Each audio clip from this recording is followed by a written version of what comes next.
იცით რა? მახსოვს ნიუ-ჯერსიში ვიყავით. ბრძოლებისთვის უნდა გვეყურებინა. მერაბი მთავარ ბრძოლას ატარებდა იმ დროს. ჩვენ მასთან კონტრაქტი როცა გავაფორმეთ, მეც სერამ იმ ღამეს პირდაპირ მითხრა. ეს ბიჭი სულ მალე შენი მსოფლიო ჩემპიონი გახდება. ის უნიკალური მებრძოლია. და რა თქმა უნდა, მეც სერა აბსოლუტურად მართალი აღმოჩნდა. ის ერთ-ერთი მაგარი და ძლიერი მებრძოლია, ვინც კი შემხოდრია. და სიმართლე უნდა ითქვას, მე და მერაბის ურთიერთობა თავიდან რთულად დაიწყო. ახლა კი მისი და მის მიერ გავლილი გზის მიმართ პატივისცემის გარდა სხვას ვერაფერს გამოვხატავ. ახლა რაც შეეხება პიოტრს. ის რაც მან ამ საღამოს ქნა, ის ტანში და სახეში მიყენებული ზიანი ამას დამატებული ჭიდაობა უბრალოდ წარმოუდგენლად მაღალი დონის ჩხუბი იყო. ამაზე უკეთესად ESPN-ის ერას უბრალოდ ვერ დაასრულებდი. შენი აზრით, ტრილოგიის საბაბი არსებობს? დარწმუნებული ვარ, ამ ბრძოლის შემდეგ მერაბი შვებულებას აიღებს, თუმცა შენ თუ ფიქრობ საერთოდ ამ ორი მებრძოლის შორის ტრილოგიის გამართვას? თუ პირიქით, თვლი რომ პიოტრმა საკმარის იქნა ამ საღამოს და შემდეგ გამოწვევაზე უნდა იფიქროს. ამ კითხვაზე პასუხი თავად იცი. ახლა მხოლოდ იმაზე ვფიქრობ, თუ როგორი შესანიშნავი ბრძოლის ღამე გქონდა, ასე რომ ზუსტად არ ვიცი. იანი სერიოზული მეტოქია ძმო. შეუძლია გაიმარჯოს, თუმცა მანქანის წინააღმდეგ ფსონს ვერ დავდებ. ბევრჯერ დამიდია მის წინააღმდეგ ფსონი და ყოველ ჯერზე მაოცებს. ჩანდაბა, ყოველ ჯერზე მაოცებს. ეს მარჯვენა ხელი. მარჯვენა ხელს იყენებს. მაშინაც კი როცა უახლოვდება კლინჩში არ შედის, პირიქით იშორებს.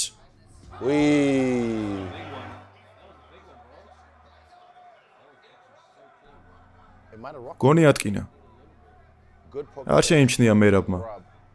და აი უკვე დაბრუნდა. უბრალოდ შეხედე, აი რას აკეთებს ხოლმე. კუნთების მეხსიერება. აი რას აკეთებს. შემდეგ უკნიდან სულას იაკეთებს, ქვემოთ ეკაჩება, ანარცხებს. შვენიერია. ეს არის ჭიდაობა. დააწექი ზემოდან. გრემბის ილეთი. მაშინაც კი როცა ნაცემია მაინც წინ მიიწევს.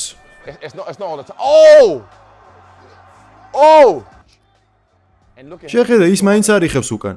ისევ უტევს. მეორე მხარეს გაიყვანე, სადაც მეორე მხარეა.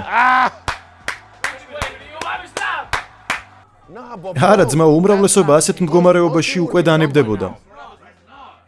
თუმცა მერაბი განსაკუთრებულია. მერაბი ისევ პირველი ჩემპიონია ისტორიაში, რომელსაც ამდენი დაცვა აქვს. 4 ტიტულის დაცვა ერთ წელიწადში. ჯერ არავის გაუკეთებია. სიმართლე გითხრათ, მთავარი ბარათი გამორჩეული იყო. ძალიან მაგრა დასრულდა ეს წელი. მერაბი ძალიან მომწონს. ის მიზანდასახულია, რასაც მე ვაფასებ მებრძოლში. უარი საერთოდ არ უთქვამს და იანთან ჩხუბზე ეგრევე დათანხმდა. შემდეგი მეტოქეებიც ამორჩეული ყავდა. მე ვჭება ხალხმა მერაბ ზურგი აქციოს, ხოლო თქვენ მიც ასიაპირებთ უბრალოდ გახსოვდეთ რა შემოგთავაზეთ მან. ჩხუბი და ისევ ჩხუბი. ბოლოს კი ხვდები რომ შენი სხეული ვეღარ იტანს ამდენს. ეს ბიჭები, რომლებიც დაამარცხა, იფიქრა ალბათ რომ ისევ დაამარცხებდა მათ. თუმცა როცა ასეთი აქტიურობა გაქვს, მხოლოდ ჩემპიონობის დროს ხვდები თუ რაოდენ დიდი წნეხია შენი სხეულისთვის. ეს ნათელი იყო. თუმცა პიოტრიანიც არანაკლებს ახუმარო მეტოქეა. კარგი კრივი და ჭიდაობის უნარები აქვს. ამიტომ დარწმუნებული ვარ, რომ მათ ბრძოლას შემდეგ წელს ისევ ვიხილავთ. მანამდე კი ცხოვრებით დავტყვეთ. სატიტულო ბრძოლა 4-ჯერ ერთ წელში. არც ისე მარტივი წამოწყება. მერაბი დიდებას მისდევდა. ცდილობდა მიეღწია იმისთვის, რისთვისაც ჯერ აქამდე არავის მიუღწევია. ნახეთ, რომ შესაძლებლობასთან ძალიან ახლოს იყო. შვენიერი ბრძოლა შედგა. გულშემატკივრები კმაყოფილები დარჩნენ. ორივე მებრძოლი ცვლიდა ერთმანეთში დარტყმებს. იანი უკეთეს დარტყმებს აჯენდა. მერაბს კი ჩვენი აზრით, რასაც უყურებდით, ჩავთვალეთ, რომ უფრო მეტი დარტყმები ჰქონდა. თუმცა როგორც ჩანს, ძლიერ დარტყმებს უფრო მეტი უპირატესობა მიანიჭეს, ვიდრე საერთო ჯამში დარტყმებს. რთულია. მე უბრალოდ კმაყოფილი ვარ, რომ კარხაციაძეა. არც რაიმე სერიოზული ტრამვა აქვს მიღებული, თუ რა თქმა უნდა სახეზე მიღებულ ჭრილობებს არ ჩავთვლით, რაც დროებითია. ამას დამატებული მას სახეზე ბევრი ნაიარევი აქვს, რის გამოც სისხლის დიოდა და ხალხმა ეს უპირატესობად ჩაუთვალა მას. რაღაც მხრივ ძმები დიაზების სიტუაციას მახსენებს, მათაც ხომ ბევრი ნაიარევი ჰქონდათ. მუშტი ძლიერად მოხდებოდათ თუ არა, ჭრილობაც მარტივად იხსნებოდა. ფიქრობ, რაღაც ამდაგვართან ჰქონდა საქმე ბრძოლის დროს.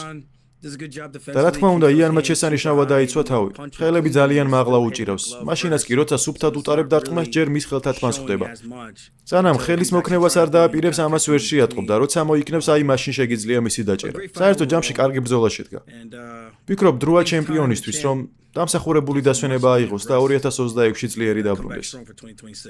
მოდით ფაქტებს შევხედოთ. მერაბისთვის ეს მეოთხე სადიტულო ბრძოლა იყო ამ წელს. ეს მისი მეოთხე წონის კლება იყო ერთ წელში. ეს კაცი მუდმივად კემპში იმყოფება.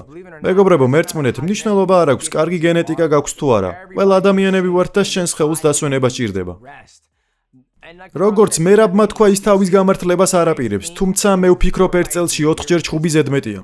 საერთო ჯამში 32 მძიმე სავარჯიშო კვირა გამოდის. 32 კვირა.